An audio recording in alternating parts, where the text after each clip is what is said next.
we like the well-known good parts of serverless, we are going broke with this because our requests are taking longer and longer and longer because the models are reasoning more and more and more. Think about some startups who are building, AI to generate music, to generate videos. It takes a long time. We are talking about minutes waiting. And if you are not able to reutilize that, then you are a bit doomed there. Hello, everybody, and welcome to the Modern Web Podcast. I'm your host, Rob Ocel, the VP of Innovation at This.Labs, joined today by my wonderful co-host, Danny Thompson. Danny is the Director of Technology at This.Labs. Danny, how are you doing? Hey, I'm great. I'm excited to be here, and to be honest, really excited about today's topic. That's right. We have a really exciting topic because we are sitting down and talking with Mariano Cocirio, who is the Staff Product Manager at Vercel. Mariano, how are you doing? I'm doing fine. Thank you, folks. Yeah, and today we're going to be talking about fluid compute. And I guess the first question is, what is that? So do you want to introduce us to what you guys just announced and just released? Yes. Fluid compute is a new cloud computing model. It's built on serverless and it combines event-driven execution and intelligent resource management. It's basically what you liked from servers, what you liked from serverless. Make it together, you get fluid. So as of the time of recording this just came out. Like, this is big news. The announcements were fantastic and the blog article about it. I've definitely been reading up on it. One point that it seems to be echoed is like serverless for AI is kind of broken. And this is basically a solution in some way, shape, or form in order to handle that. And so I guess if we kind of go into this, what are like the main challenges with traditional serverless computing? Why did we see this as being the solution for it, especially like in regards to AI? And what even was the thought process to wanting to solve this? And especially, why is this the solution that we want to solve it with? Yeah, I think you said it right. Serverless compute for AI is broken. We need to accept that fact. Why is it? Because we have been optimizing serverless to handle easy requests. Like, requests are going to be fast, asking something to a database, doing something and returning it. Meanwhile, with AI, we sometimes wanted to spend a little more time thinking, reasoning, agents talking to each other. And what's the problem with serverless? You are paying for that idle time. While you're not using the CPU, you are going to have instances that are going to be just idle, waiting for a response from, OpenAI, you call it Claude, whatever API you're using, your own models hosted by your backend, and that time you're paying it, and you don't want to be doing that. Meanwhile, when we were in the past on servers, what you would do is you would have your server, you will hit just request on it, and it will start queuing it and will start executing. Like, one request executes. If I have idle time, then another request executes right after that one, etc. So during the idle time of request 1, you can execute request 2. What Fluid is bringing you is that being able to have one single instance handling multiple requests, but at the same time, those instances can scale down to 0 and can scale up to infinite like they do on the serverless model. So you get the infinite scaling from serverless, you get the scale down to 0 from serverless, but you also get the reusability of the instances and the efficiency of the servers. It's the best of both worlds. I'm sure Vercel hears this all the time, but I feel like in the web dev space especially, we're incredibly sassy right now, as a lot of people are so sensitive to when the pendulum swings from one side extreme to the other. So we went from all single page applications to now, having platforms like Next that exist. And it's I think people get a bit sassy about that. So one of the questions I'm sure people will have is why try to invent a way to allow serverless to act in ways like server? Why not just go back to the server? Is there still something that we're getting by having these sort of fluid compute serverless issues as opposed to just going back to our servers? Yeah, I think the main thing is the scale to infinite and the scale to 0. On servers, you have to provision, you have to manage your hardware. Here, you just disconnect yourself from it. You are running on a more efficient model. And how do you manage that? Like that, I mean, because that is one of the things that's pretty crazy. Like I think when someone first hears about this, and I think you've probably experienced this by talking to the customers that got to beta test this, one of the first reactions is always sort of like, it's magic. You just turn it on and it just sort of starts delivering results. How can that be possible? That, again, just activates that part of your brain that you're like, I shouldn't be able to get anything for free. It should always cost me something. So, like, is there a catch here? Like, how is this able to just have, some benefits right out of the box?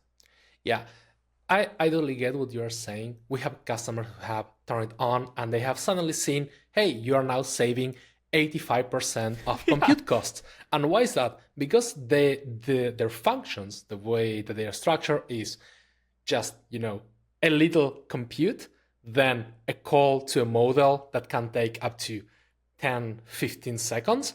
And then they just start streaming that response back.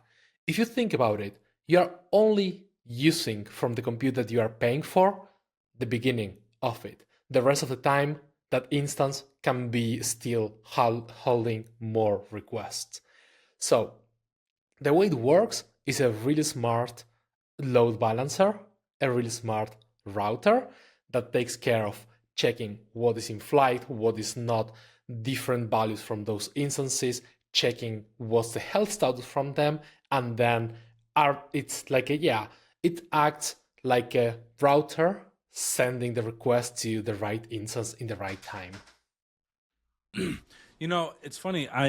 Over the weekend, I tried working on like side projects, and one project that I'm working on is like this event platform. It's really just fun more than anything else. And so as I was using AI, and apparently I found one problem that no AI tool can just find the solution for. It was just endless.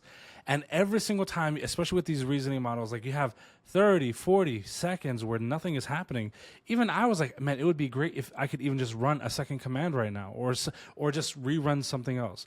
So that's when it really started to conceptualize for me what fluid compute is doing in this regard, because I'm like, wow, as I'm waiting for this response to finally come back, I can have some secondary action, maybe a third action going on at the same time. But then I started thinking like, oh, wow, the complexity of that, it definitely seems that there's a lot going on there. But then I started looking into this a little bit deeper, and obviously when we were first approached by the team about talking about this, I was like, wow, the complexity to implement this must be a little bit different. There must be a lot from the developer side. But it seems like it's just a toggle. Like nothing really has to happen on our side. Vercel's doing the heavy lifting in this regard. So like, what do we need to conceptualize or think about doing? Because it seems like there's a paradigm shift somewhere, but are we now saying that the developer has to be focused on how they're implementing this, as far as like, hey, you can do multiple concurrencies, so now you're like, oh, I can just have this running at the same time? Or is there certain considerations that they need to make with their code when kind of trying to implement this? Yeah, I think you have to think about it as any node server. Like, if you go back, I will be a little bit nostalgic here. If you go back to the first talk by Dal, when they just presented Node in Germany in that JSConf, what was it about? It was about the single thread of execution, where you can have callbacks, you can send stuff to execute async, they can come back, they can execute again. You were able to handle multiple concurrency on the same thread, on the same process, right? I think process is the best word there. So we're bringing that back to serverless. At some point in serverless, we lost that. We started doing like, oh, one request is one dedicated instance. So now you have no shared environment, you have no shared global state. Now everything is isolated at process/thread level. We are bringing that back. Now your code that is executed will actually behave as it behaves when you run it locally. When you run NextDev, for example, you have a node server working. So if you have the same request mutating the global state, what will happen? They will be mutating the same global state. Same will happen now in Fluid. So for example, if you set, I will go a bit into code here, but if you have, let's say let language German, right? Starting your function. You are setting a language as German in your global state. And you have then multiple requests that will mutate it. Then go to some API, do an await, come back. you are now having the risk of having that same state mutated by multiple requests. But that's something that people have to already be considering when they run it locally and when they run it on any kind of, node server. So I think that's the only catch, if you want to say it, but I would not call it a limitation. It's just a feature because you can also take advantage of it. You can take advantage of having a shared global state. Is there any like real tip that you would advise a developer to think about as developing their code around this? Not really. Just think about it as you would think about any other node application. Nice. Or Python, Right, because we also support Python. I just need to unwind my hand solution for this is that while I waited, I had my backend just mining Bitcoin for me. So I guess now I just need to turn that off so I can reclaim all that idle time again. Well, yeah, but that's, I mean, to be a little bit less playful, I mean, we're used to use server, we got use cache. So there isn't like a use fluid we have to worry about here or any type of decoration for our calls to signal when we're about to like hold for a long period of time. No, because you need to think about it as an execution model. This is not something that you need to think about. Like when you are writing your code, you know what execution model you're going to throw it. You know that you're going to be running serverless or servers. You might have different considerations. It's exactly the same. It will work on any framework. It will work on anything that you decide to do. It's just the execution model that will be running on the infrastructure underlying your provider. And I think like that's something important to remark. This is like an open execution model that we are implementing to push the web forward towards what we think is ideal. We want the web to win, and we think that this is the way for it.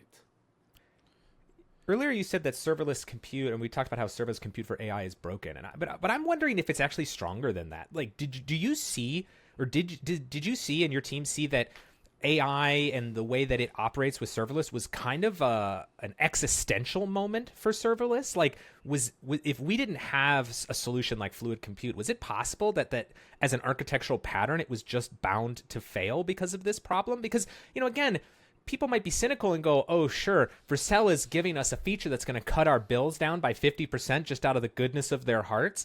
But the reason I can see it existing perhaps is this idea that like we really were heading down a path that was not sustainable with these technologies. Is that a correct way to think about it? Yeah, I mean, we were seeing it internally with, for example, B0. On B0, after we turned the initial versions of Fluid on, we started getting around 40-30% savings. Nowadays, it has stabilized on around 65 to 70% savings. And when talking to other customers, we're finding the same things. They were like, hey, we like the fact that we don't need to manage serverless.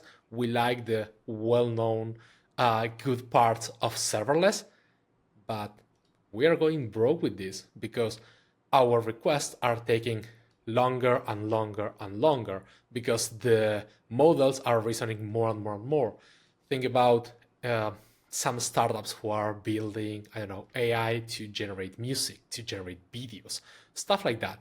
It takes a long time. It's not 2 or 3 seconds. We are talking about minutes waiting. And if you are not able to reutilize that, then you are a bit doomed there. Well, we have more of our conversation on this, but first we would just like to thank today's sponsor, This.Labs. This episode is proudly sponsored by This.Labs, your partner in modern web development and consulting. Here at This.Labs, we specialize in empowering businesses to reach their full potential through technology. We understand that, hey, in today's fast-paced tech environments, adaptability and efficiency are crucial. That's why we offer tailored solutions designed to meet your unique challenges and objectives, and our commitment to excellence and client success sets us apart as a trusted advisor in the industry. Discover how This.Labs can transform your business by visiting this.co to learn more about our services and how we can help you stay ahead in this competitive landscape. Thanks to This.Labs and my team for sponsoring this episode and for their dedication to advancing the developer community. All right, back to our conversation. So Mariano, I guess where I want to jump in is like, again, nothing really does come for free. So one of the questions that I had when considering this fluid compute model is, okay, I hold and I'm waiting for a response, and I slot in some additional work while I'm idle, but that work maybe doesn't neatly, line up with when my response comes in, right? So is it true that over the entire set of things I'm going to send out, that I'm going to be more efficient in my usage of resources? But is it possible as developers we need to be maybe cognizant that any individual response might be milliseconds to maybe a couple seconds slower than it might have been in a scenario without fluid compute turned on? Like, is there any things we should be aware of as developers when using this? Yes, that can happen, and if that happens, I encourage you to please report it to me or to anyone at Vercel, because one of the things we are working is on, hey, this should not impact your performance. We have a whole team dedicated to making this balancing, making these concurrency levels being dynamic enough to never undercut your performance.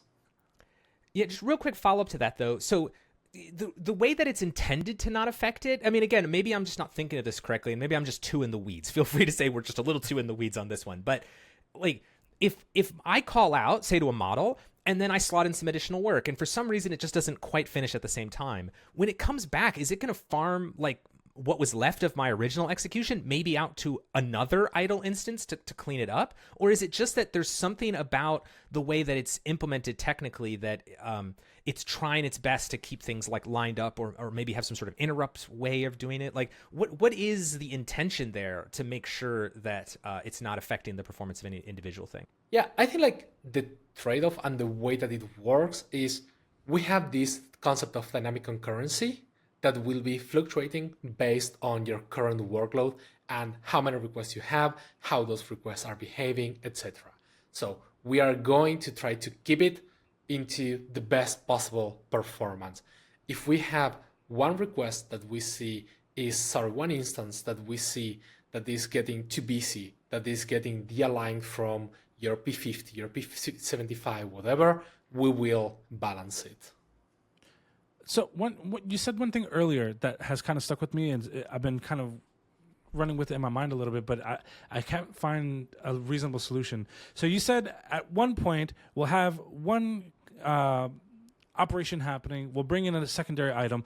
Let's say one operation is happening, it's taking 30 seconds long to compute. The second operation happening will take about 7 seconds, right? But they're both affecting the global state. With the 7-second operation occurring and finishing before the 30, adjusting that global state, could that potentially affect the response that I get from my 30-second operation? Because maybe it needed some value in that global state not to change or alter within that time frame. Yes, that can happen, but it's what I was referring before. You need to think about it as you think any node server. So you need to make sure that you have your isolation, that you have, everything scoped, or everything that you want to be scoped, because sometimes you want to take advantage of having that shared state that can be mutated by multiple requests.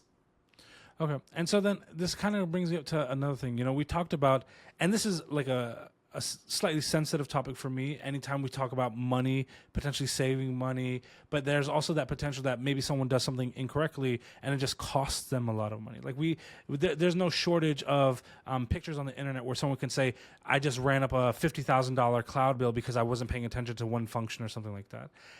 Are there any things that you could think of, like, for example, efficiency of cutting down idle seconds or something like that? But can you break down how developers can leverage the observability tabs in order to keep an eye on performance and cost? But also, like, are there any potential tips or things that they can pay attention to where it's like, oh, this is going in the incorrect direction. You need to go ahead and fix this in order to maybe save some potential money there instead of costing them a lot of money? No, I think thanks for bringing the observability tab, because I think it's a great place where you can go and check how all of this is working. Nowadays, when you go to the observability tab and you go into Vercel functions, you will be able to monitor how much your TTFV has changed, time to first bit has changed across time. You will be able to monitor how much your compute has been saved because of fluid. You will be able to check your error rate. You will be able to check all of this stuff that can help you make an informed decision. Most of the times, everything will be for the best, because the way it works is, in the worst case scenario, everything keeps working as it is right now. In the worst case scenario, you get no concurrency, so you keep working in the same fashion as you are working now. There was this part in the announcement that I was curious a little bit about, because I don't know if it's the idea that now some of your instances or your invocations might be slightly longer running because of this ability to kind of reuse them for additional invocations. But there was this portion talking about like the wait until and the ability to make sure that sort of logging and post-operation functions are still happening. I was wondering if you could just kind of speak both to the problem that exists, maybe that sort of leads to this, and also what the correction is, so that people can be assured of that. Yeah, I think like wait until is pretty self-explanatory. It's a way for you to send something to be executed after you have already sent a response back or you have streamed your response back. And I feel like this is super valuable because, for example, you do not want to have, I don't know, your customer waiting on you sending some analytics or something like that they don't really care. Because at the end of the day, this is a return that your customer will have. So you can just push it with a wait until, and we will keep the invocation running, and we will execute that without blocking your initial response. I like that. I mean, it's just fascinating how much more control we're having. I mean, I think just like the amount of maturity that teams are able to advance through now. I mean, with things like Vercel, with things like Next, with some of the new frameworks and things that are out there. I mean, we have come a long way. You were reminiscing about the early days of Node. We've come a long way since the first Node backends went up. I'll say that much, at least, and as far as kind of our maturity in the way that we're able to handle responses. Yeah, I think like we have gotten more mature, but at the same time, it's making it easier for developers to focus on driving better business outcomes without being constrained by infrastructure limitations. We are getting all of these efficiency gains, all of these new features without having to really, get in deep into implementing it over and over and over again. We are getting these standards, we are getting like these novel execution models that help you to keep focusing on building your product, on building your business, and let the execution model take care of the rest. But I think that's important, though, right? I mean, because like I've been around during this whole transition from sort of the monorepos into kind of the serverless world in the stages that it took, and through microservices. And I think one of the big pain points that a lot of people encountered is that when they had to consider these things themselves, there were a lot of mistakes. Like I remember being on a team that broke up a monolith, and we had a lot of interprocess communication, a lot of things that really relied on all the code executing in one place. And when you sort of just naively turn that into microservices, you just realized that calls that used to take milliseconds started taking multiple seconds because there was so much chatter between the services, and now you've air-gapped them all. And so I think one of the solutions there is just education, is to better learn how to apply patterns, but even better if you can use frameworks that are going to say, hey, listen, I see how you're modeling your application, but that's not going to work out for you, right? I mean, that's not, Fluid isn't necessarily solving this problem, but my goodness, the pain that could have been solved if we had a framework that was helping us say, hey, wow, you have a lot of dependencies between these microservices, so I'm going to either keep them co-located or I'm going to find a way to execute them together so that you don't have all that chattiness. Again, that kind of helps teams that as they're maturing and learning themselves, they kind of get those advantages right out of the box. I just think that is so important for this stage, especially when companies are paying some real costs to run these things. Yeah, I think like you really summarized like really well how I see the compute journey. Is like we started with servers, right? If you want to scale a server, what do? You put another server right next to it, and you put a load balancer in the middle, and you have your app running into places, and you just decide where you go. It's painful to scale. It's quite inefficient in the way that you are paying for it, because even if nothing is running, you are paying for the server to be running. Then we were like, okay, let's go with microservices. But it didn't really solve, like the root inefficiencies that we had on that server base. Then we start getting into the serverless world. Then with the serverless world, it came what we defined in Vercel as framework-defined infrastructure. That is, hey, what if your framework will inform us on what is in a static asset, how should routing be, how should the dynamic compute work, and we can then optimize each of them independently based on how they interact between each other. That plus serverless brought us here. We are it was like the right technology at that moment. Now those workloads are changing, and that's where Fluid is coming. Fluid builds on that foundation. We are not saying serverless is dead. We are learning from serverless. We are evolving and building on top of it, and we are solving some limitations that traditional serverless has for specific workloads, like for example, AI inference, for example, streaming, or when you have like any kind of waiting or async IO bounded workload. So I guess I have a question here, and while this is an amazing achievement, people saving money is always a win for everybody, right? I've seen Guillermo talking about it, Malte talk about it. Like, there's a lot of good stuff here. I guess my question becomes, Vercel saw this as the way they see the internet going forward, and the way for the web to win is what you said earlier. Do they see this being something that other organizations start adopting as a strategy? Like, what is the extra goal after? Like, what is the roadmap? Is there something after this that is like, maybe this is a step in the right direction towards?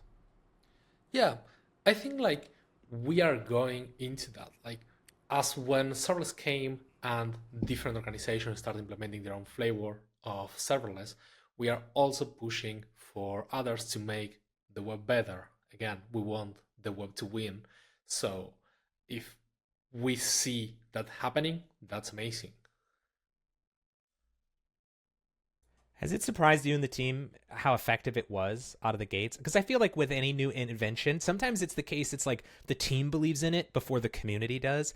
And I feel like other times, there's times when you turn it on thinking it's going to be okay, and then you're just like, oh my goodness. Like, how was that journey for you all as you were getting it kind of out of the laboratory and into the hands of real customers? Was it surprising the effects that it had for you all? Or was this kind of a moment where everyone said, yeah, I mean, we figured it was going to be about that good? To be honest, we have been building on it for so long. This is not something that started like a month or two ago. This is a year's journey. It's been since we first implemented streaming. If you remember back in the days, serverless not used to have streaming by default. Vercel was the first platform that brought streaming to the serverless world, to the full Node world. Then we start building on top of it with stuff like bytecode caching, stuff like wait until. So all of this we were already packaging within serverless when you were on Vercel, until we found out that, okay, we need something else. That's when the in-function concurrency came. You might have heard about it in the blog post from Malte, serverless servers. That was right. quite a hit. And at one point, when we combined all of it together, it was like, okay, we cannot call it serverless anymore. But we were already seeing that it was working. So we were already like really bullish on it because it was there and it was working. We just needed to frame it in the right way and have the realization of, okay, this is something different. Who came up with Fluid, though? Was that new, or was that its code word always? It's a safe space. You can tell us. The person who crafted the name is the same one who crafted React. So I will just leave it like that. Wow. Okay. Okay. All right. No questions. No prodding there. Only bangers on that portfolio. That's Yeah, well, I mean, Danny kind of had the right idea here too. I mean, it's like, are there other problems in the kind of, you talked about compute as being a journey. Do you feel like we've arrived? This is the end of Return of the King. We're 9 hours of movie in, and we're on the ships and we're sailing off into the horizon? Or do you guys see still more mountains off in the horizon, things that are kind of bothering you guys as problems to solve? You don't have to make any announcements here, but like, is there still a lot of road left on this journey for you guys as far as like things fundamental to compute that you see evolving here in the future? Yeah, definitely. There are many things to improve, many things to iterate on, mostly on the implementation. Like now we have the vision. Now we have fluid. We have like this execution model that has its own rules, how it works, what is the base. Now we need to keep working and adding more features on top of it, which I think like is the natural evolution of any new execution model. So we talked a lot about this. I mean, for anybody that is currently a Vercel customer or is maybe open to using this, what do people need to know as far as turning it on? And I guess also if they want to find more about this online, where should they look to get more, to read more about it? Yeah, they can go to read more about it. They can go to vercel.com/fluid, and to turn it on, it's really simple. You just go to your project settings, functions, and you will have a big toggle as the first option there. You turn it on, hit save, redeploy, and you will be done. Oh, I'm very excited to check out those the analytics and see exactly what it's been saving us. Maybe we'll put one of those things counters up on the wall, just this amount of money saved since we've toggled the settings. So Yeah, I think like that's one of the coolest part that you can see it real time how it's reacting, and you can follow it. It's something really nice to see. Go to your usage page, go to your observability page, and see how things are changing. We had like this like great tweet by one customer who was like, "Hey, I thought my usage tab has broken because I suddenly got like a 50% reduction." there you go. That's a happy accident, right? That's one of those like bank error in your favor chance cards on Monopoly. So that's a good feeling.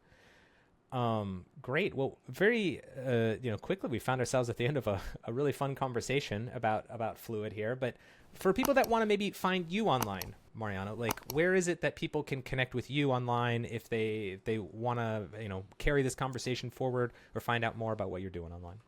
Yeah, just look for me on X. I'm M Cocirio. Just connect there. Okay. DMs are open. Oh, there we go. Perfect. Well, that is going to be it for us today. Thanks, everybody, for listening to this Modern Web podcast. Thanks, of course, to our guest, Mariano. As always, we say the conversation does not stop here. You can find Mariano on Twitter, as you heard, at mcocirio. That's MCOCIRIO. You can find me online at Robocell. As for Danny, you can find him online at dthompsondev. For the podcast, you can find us online at moderndotweb.com or on Twitter at modern.web. And as we close out, we would just like to thank today's sponsor, This.Labs, one last time, who would like me to remind you that, hey, sometimes it's hard to bridge the gap between business objectives and tech implementation, and it can get messy. This is trusted by top names like Meta, Google, and T-Mobile, and they love helping business leaders fulfill their strategic digital initiatives. Check them out at this.co. One more time, that's THISDOT.co. All right. Bye, everybody. See you all next time.